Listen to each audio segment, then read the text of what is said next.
Hi everyone, welcome to the Search Show. So today I'm going to talk about view about politics. Everyone has a different view of different things that they stand for, why they're fighting for it, what they're fighting for it, just different things that we are passionate about or, believe in.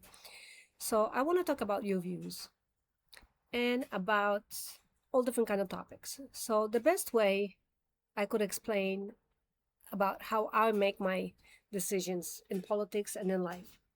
I look at everything about what surrounds me. All right. So when it comes to security, I look about when do I feel secure, how I feel secure, and what I personally do for my security. So, first of all, my safety comes first, right? So I'm going to take myself into consideration about my safety. And right now I'm going to talk about a very, I don't know what you call that, touchy subject, okay? Very touchy subject when it comes to security, all right? And I'm talking about security in your home, I'm talking about the security in your neighborhood, and I'm talking about security in your country and who you're surrounded with. Before you make your decision and start fighting for any rights, start thinking about, am I thinking logically or is it just emotion? And base your decisions on logic, not on emotions, okay? Why am I saying that? Because when you think logically, what's the most important for you in your life? Your safety. How do you define your safety? Number one, when do you feel safe? At home. Because home, or a place where you can be by yourself, it creates security. What do you do when you're at home? When you enter your home, do you just keep the doors open and just go about your business, go take a shower, cook some stuff when the door is totally open, to the outside, and, you go to sleep when it's open? No. Every one of you out there, when you come home, you lock the door. Why? Why do you lock the door? So you can be safe. Really? Why don't you just keep the door open so anybody can just come in, walk in? If you're cooking, they maybe take your food. Hey, it's for everybody, right? Everybody should be able to come in. But no, you yourself, every single one of you, when you get home, you lock the door. And if the lock doesn't work, what do? You replace the lock to put another one that locks.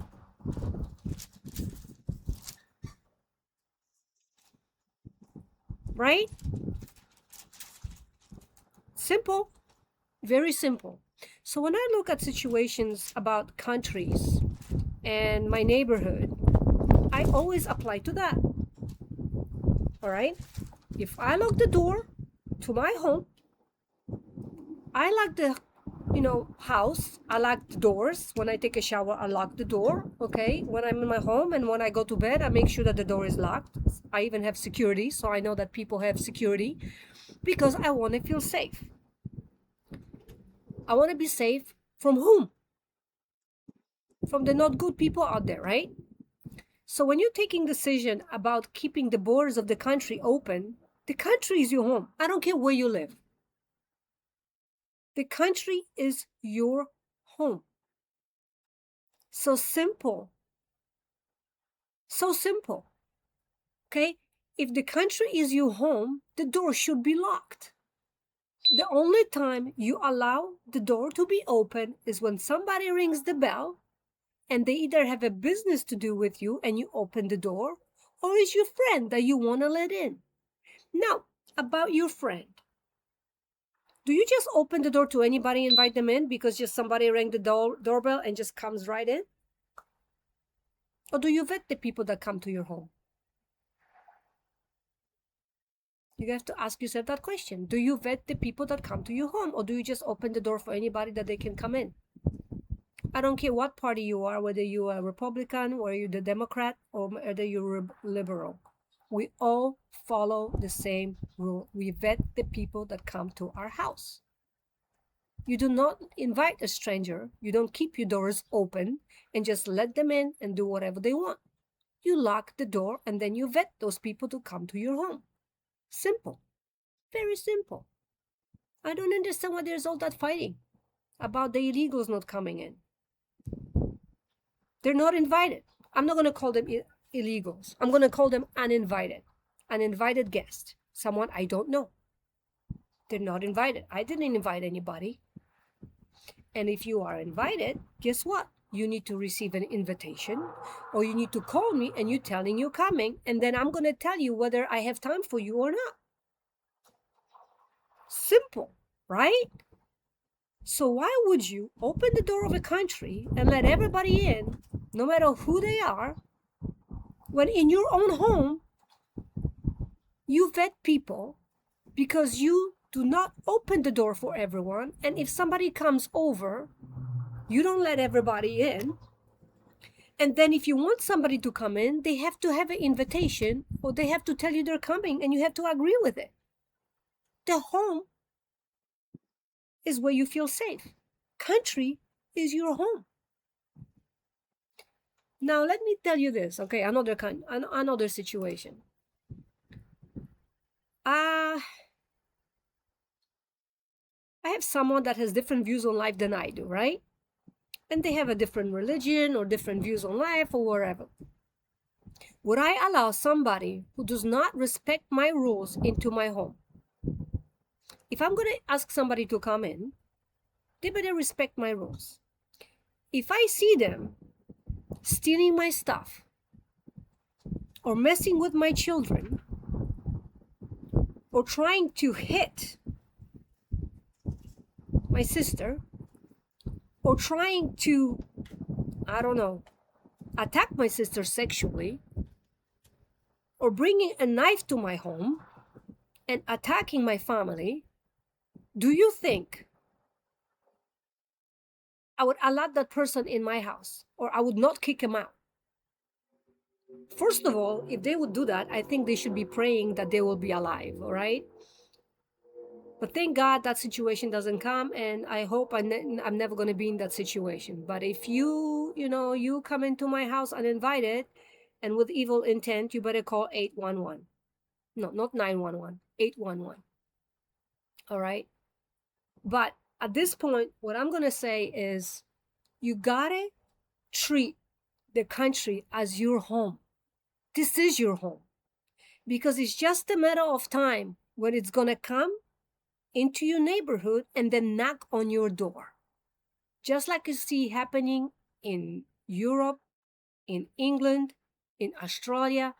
I mean, you must be ridiculous to open the borders and let everybody in. If somebody doesn't obey the rules of my house, they can leave. You're not invited. You don't have to be here. If you don't like it, you don't have to be here.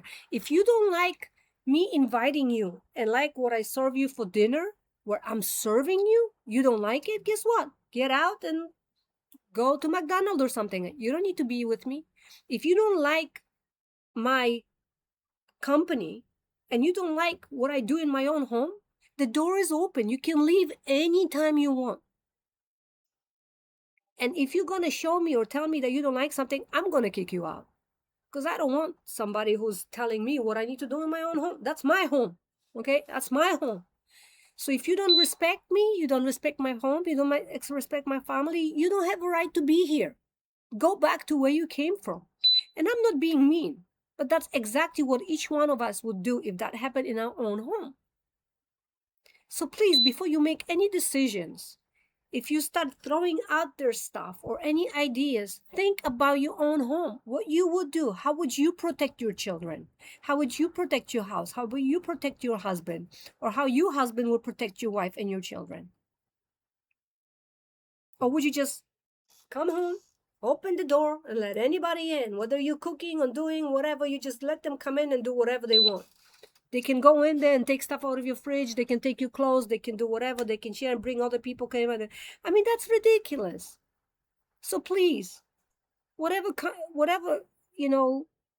thing you're thinking of, whatever governments you support, whatever ideas you support, you gotta think what you're doing. Are you really standing for what you're fighting for, or are you just being paid for to fight for it? Because I don't know how that works, but it's just like, if you are not gonna do something in your own home, then don't go voting or thinking or following your emotions, but think about it, because it's going to affect you later on in life. Right now you may be young and you have ideas and you want to fight for this and that, but it's going to affect you.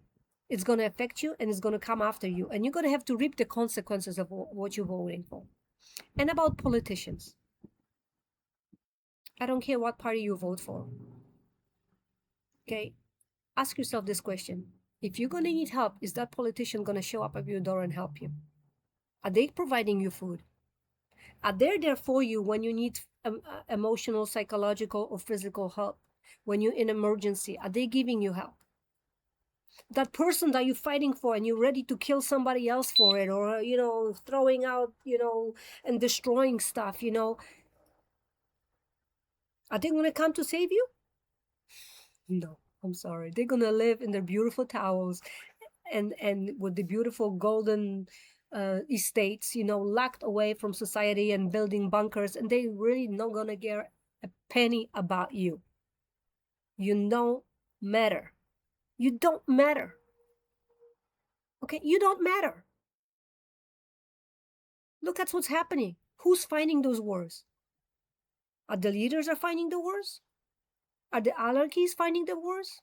Are the millionaires and the people who are screaming the most in government, are they on the battlefield? No, it's your children. Your children or your husbands or your wives are out there fighting. For what? For what? And I'm not talking about this war right now. I'm talking about wars from the beginning of time. I'm talking about the wars that we fought before. I fought the wars that we fought under Bush, the wars that we fought under Clinton, of the Obama, all the wars. I'm talking about all the wars, okay? I am not for a party, and I don't believe in a party. I'm literally voting for whoever will present the ideas and the uh, ways that they're going to improve my life, okay? Whatever policies they present for me and I like him and I see how they'll benefit me, that's the people I'm going to vote for.